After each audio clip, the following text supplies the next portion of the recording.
नमस्कार दोस्तों, राधे राधे, जय श्री कृष्णा। तो आइए श्रवण करते हैं श्रावण मास महात्म्य छठा अध्याय। सनत कुमार बोले, हे भगवान, मैंने रविवार का हर्षकारक महात्म्य सुन लिया। अब आप श्रावण मास में सोमवार का महात्म्य मुझे बताइए। ईश्वर बोले, हे सनत कुमार, सूर्य मेरा नेत्र है, उसका महात्म्य इतना श्रेष्ठ है, तो फिर उमा सहित मेरे नाम वाले उस सोमवार का कहना ही क्या, जिसका तो महात्म्य मेरे लिए वर्णन के योग्य है। उसे मैं आपसे कहता हूँ।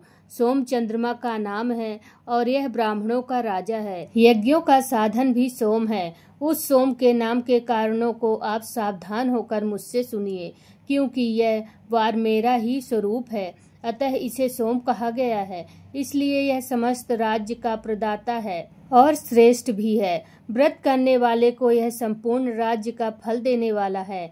हे विप्र, उसकी विधि सुनिए। मैं आपको विस्तार पूर्वक बता रहा हूँ।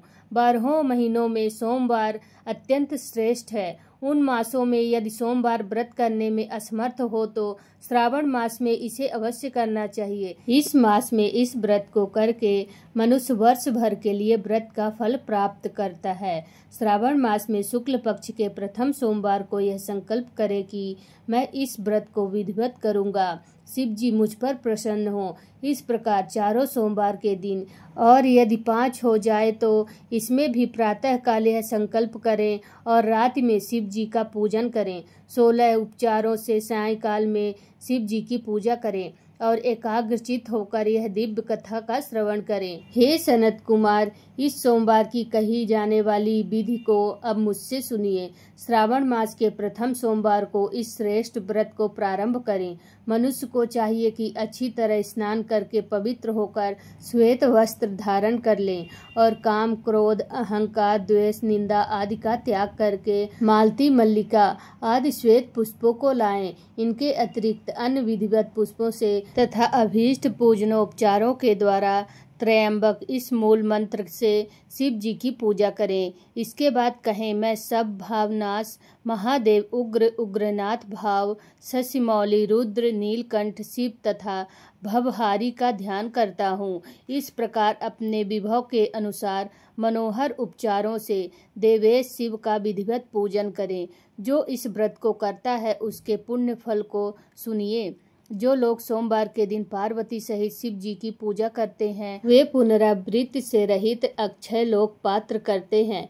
हे सनत कुमार, इस व्रत से मास में नक्त व्रत से जो पुण्य प्राप्त होता है उसे मैं संक्षेप में कहता हूँ। देवताओं तथा दानवों से भी अवैध 7 जन्मों का अर्जित पाप नक्त भोजन से नष्ट हो जाता है, इसमें संदेह नहीं करना चाहिए। अथवा इस अयुक्तम व्रत को उपवास पूर्वक करें। इसे करने से पुत्र की इच्छा रखने वाला मनुष्य पुत्र प्राप्त करता है और धन चाहने वाला धन प्राप्त करता है। वह जिस जिस अभीष्ट की कामना करता है उसे पा जाता है। इस लोक में दीर्घकालिक वांछित सुखोपभोगों को भोग कर अंत में श्रेष्ठ विमान पर आरूढ़ होकर वह रुद्र लोक में प्रतिष्ठा प्राप्त करता है। चित्त चंचल है, धन चंचल है और जीवन भी चंचल है, ऐसा समझकर प्रयत्न पूर्वक व्रत का उद्यापन करना चाहिए। चांदी के वृषभ पर विराजमान स्वर्ण निर्मित शिव तथा पार्वती जी की प्रतिमा अपने सामर्थ्य के अनुसार बनानी चाहिए। इसमें धन की क्रीणता नहीं करनी चाहिए। इसके बाद एक दिव्य तथा शुभ लिंग तो भद्र मंडल बनाएं तथा इसमें 2 श्वेत वस्त्रों से युक्त एक घट स्थापित करें। घट के ऊपर तांबे अथवा बांस का बना हुआ पात्र रखें और इसके ऊपर उमा सहित शिव को स्थापित करें। इसके बाद श्रुति, स्मृति तथा पुराणों में कहे गए मंत्रों से शिव की पूजा करें। पुष्पों का मंडल बनाएं तथा इसके ऊपर सुंदर चंदोबा लगाएं। इसमें गीतों तथा बाजों की मधुर ध्वनि के साथ रात में जागरण करें।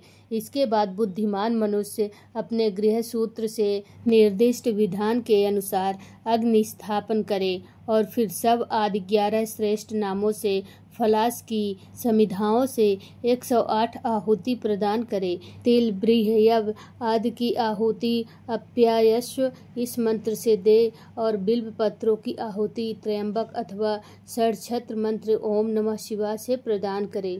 इसके बाद स्विष्टकृत होम करके पूर्णाहुति देकर आचार्य का पूजन करे और बाद में उन्हें गौ प्रदान करे। इसके बाद 11 श्रेष्ठ ब्राह्मणों को भोजन कराए तथा उन्हें वंश पात्र सहित 11 घाट प्रदान करे। इसके बाद पूजित देवी को तथा देवता को अर्पित सभी सामग्री आचार्य को दे और तत्पश्चात प्रार्थना करे, मेरा व्रत परिपूर्ण हो और शिव जी मुझ पर प्रसन्न हो। इसके बाद बंधुओं के साथ हर्षपूर्वक भोजन करे। इसी विधान से जो मनुष्य इस व्रत को करता है वह जिस जिस अभिलाषित वस्तु की कामना करता है उसे प्राप्त कर लेता है और अंत में शिव लोक को प्राप्त होकर उस लोक में पूजित होता है। हे सनत कुमार, सर्वप्रथम श्री कृष्ण ने इस मंगलकारी सोमवार व्रत को किया था। श्रेष्ठ आस्तिक तथा धर्मपरायण राजाओं ने भी इस व्रत को किया था। जो इस व्रत का नित्य श्रवण करता है वह भी उस व्रत के करने का फल प्राप्त करता है। इस प्रकार श्री स्कंद पुराण के अंतर्गत ईश्वर सनत कुमार संवाद में श्रावण मास महात्म्य में सोमवार व्रत कथन नामक छठा अध्याय पूर्ण हुआ।